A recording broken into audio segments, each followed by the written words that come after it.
Shalom, jemaat Tuhan yang terkasih.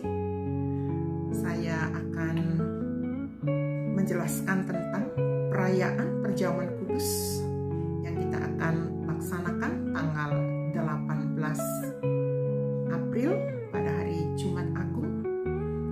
Ini adalah perayaan perjamuan kudus di bumi yang merupakan lambang dari perjamuan kudus agung yang akan kita nikmati bersama Allah dan orang-orang percaya kelak dalam kerajaan surga.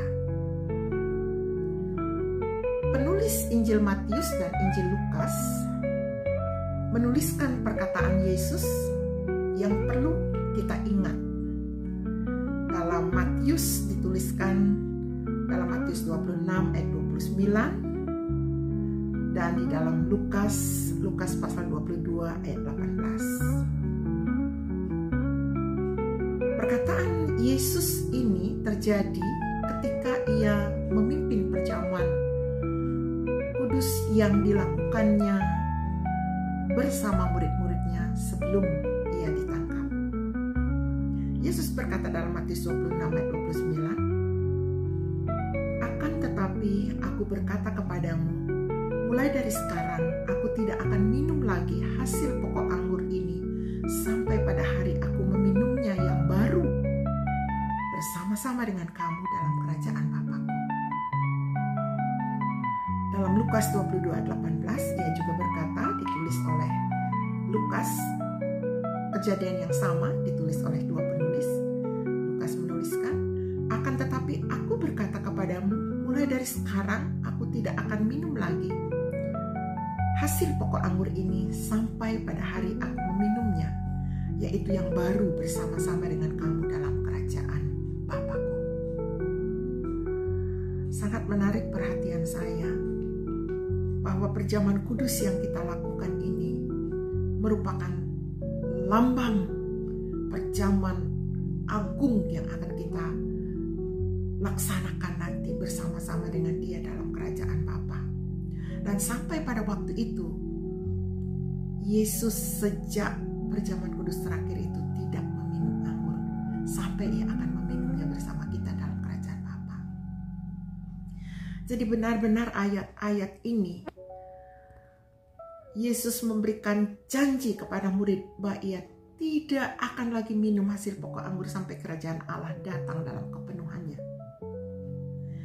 Sekali lagi, jika kita hubungkan dengan perjamuan agung di sorga yang akan kita alami bersama Dia nanti, maka makna mendalam perjamuan kudus yang kita laksanakan di bumi pada hari ini atau pada tanggal 18 April nanti dan kapanpun ketika kita melaksanakan perjamuan kudus. Yang pertama, perjamuan terakhir yang Yesus laksanakan itu sebagai sebuah bayangan perjamuan di surga kelak.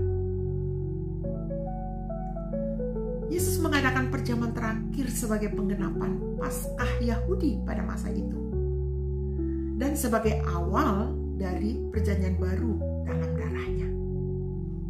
Namun ia menegaskan bahwa ada perjamuan yang lebih besar di masa yang akan datang, yaitu perjamuan anak domba dalam kerajaan Bapa, yang ditulis dalam Wahyu 19 ayat 9 sebagai berikut. "Lalu ia berkata kepadaku, tuliskanlah, berbahagialah mereka yang diundang ke perjamuan kawin anak domba." Katanya lagi kepadaku, "Perkataan ini adalah benar, perkataan-perkataan dari Allah." Luar biasa. Ini menunjukkan bahwa perjamuan kudus yang akan kita lakukan kelak nyata. Dan yang kita lakukan sekarang ini adalah bayangan dari perjamuan sempurna yang kelak akan kita alami bersama Dia di surga dalam kenyataan.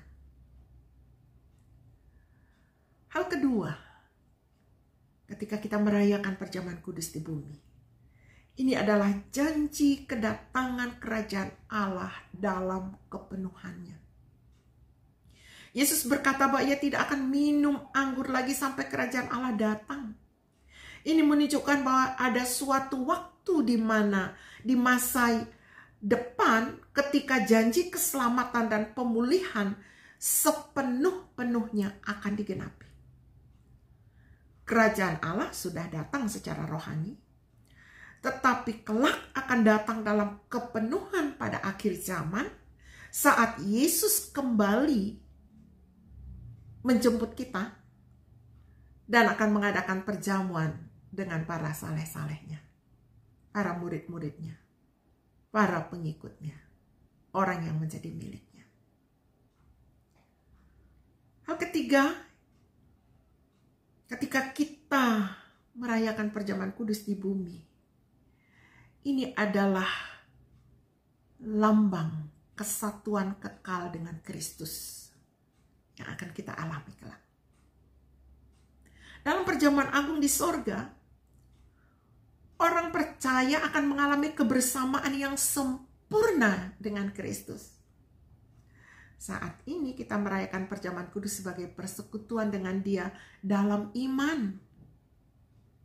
Tetapi di sorga, kita akan melihat Dia muka dengan muka dan bersukacita bersamanya selamanya. Hal keempat, ketika kita merayakan perjamuan kudus di bumi, ini menggambarkan pengharapan bagi orang percaya.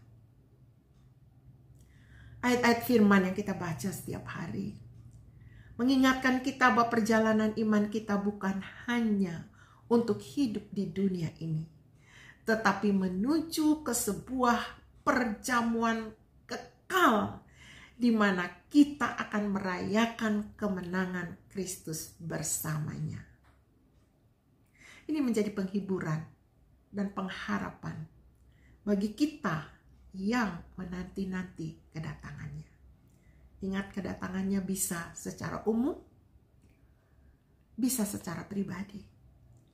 Secara pribadi, saat kita dipanggil meninggalkan dunia ini. Secara umum, ketika Dia muncul di awan-awan dan orang percaya akan diangkat.